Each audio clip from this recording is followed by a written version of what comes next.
Assalamualaikum warahmatullahi wabarakatuh. Perkenalkan, saya Rama Sayudia, NPM 2308010026.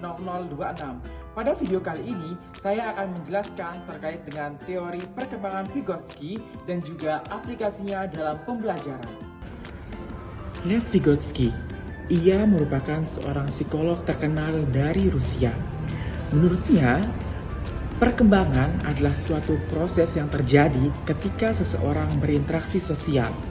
Biasanya, individu atau anak-anak berinteraksi dan juga berkomunikasi dan juga bekerja sama dengan orang lain, seperti misalnya guru, orang tua, keluarga, maupun teman sebaya mereka.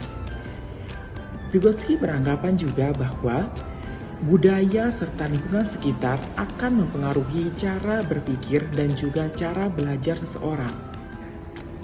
Vygotsky terkenal dengan teori perkembangan kognitifnya. Ia membagi menjadi 4 tahapan teori perkembangan kognitif.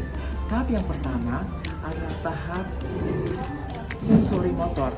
Tahap sensori motor berlangsung dari 18 sampai 24 bulan. Biasanya pada tahap sensori motor, anak atau individu belajar melalui sensori dan juga motoriknya, di mana ia belajar melalui pendengaran, penglihatan, perabaan, pengecapan, dan juga penciuman. Yang kedua, ada tahap praoperasional. Tahap praoperasional biasanya berlangsung selama dari kurun waktu 2 tahun sampai dengan 7 tahun. Pada tahap praoperasional, anak belajar melalui simbol-simbol. Yang ketiga, ada tahap operasional konkret.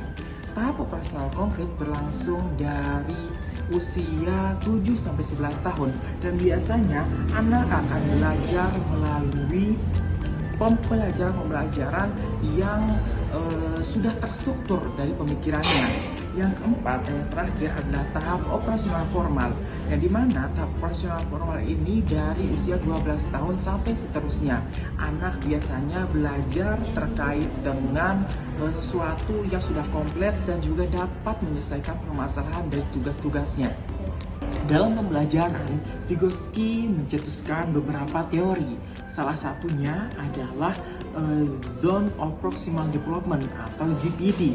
ZPD ini merupakan suatu situasi di mana anak-anak atau seseorang sulit dalam mengerjakan tugasnya.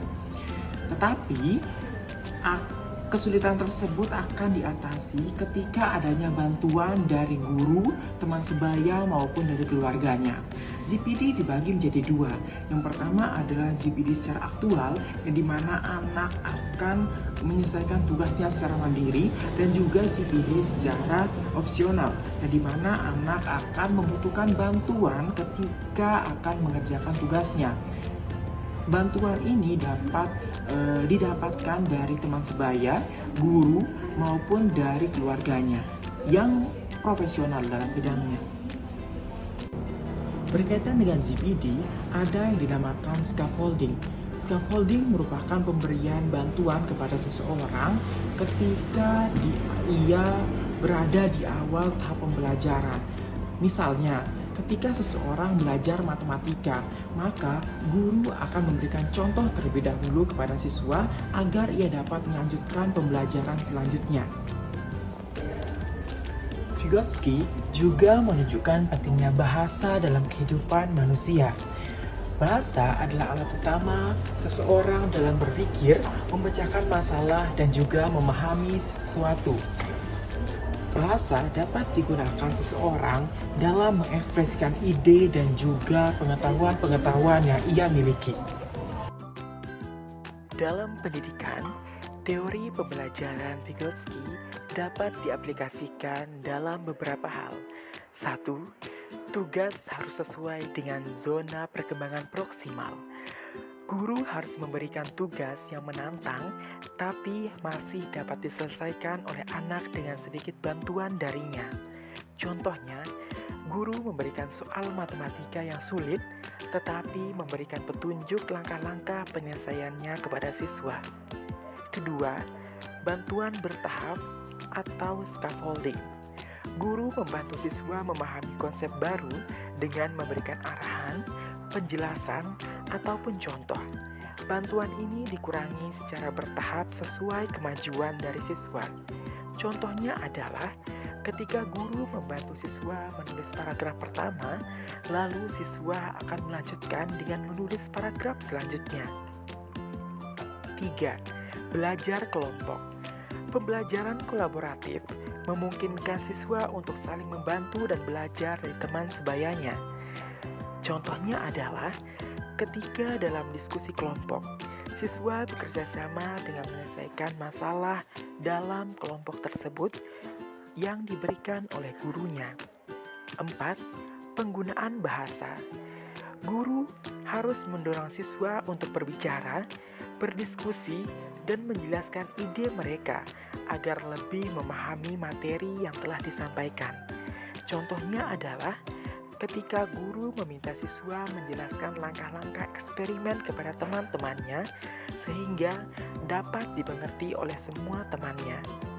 5. Mengaitkan pembelajaran dengan kehidupan nyata. Pembelajaran lebih efektif jika terkait dengan pengalaman dan juga budaya tempat tinggal anak. Contohnya adalah ketika guru menggunakan cerita lokal atau cerita di tempat sekitar untuk menjelaskan nilai-nilai moral dan etika kepada siswa. Teori pembelajaran Vygotsky menekankan pada proses pembelajaran dengan interaksi sosial. Konsep utama dalam teori pembelajaran ini adalah ZPD atau Zone of Proximal Development atau zona perkembangan proksimal, dan juga adanya scaffolding serta pentingnya bahasa dalam proses pembelajaran. Dalam pendidikan, teori ini dapat digunakan oleh guru ataupun orang tua untuk menyusun pembelajaran di kelas maupun di rumahnya, sehingga pembelajaran dapat berjalan secara efektif, bermakna, dan juga dapat maksimal kepada siswa. Sekian video pembelajaran kali ini. Terima kasih, semoga bermanfaat untuk kita semua. Wassalamualaikum warahmatullahi wabarakatuh.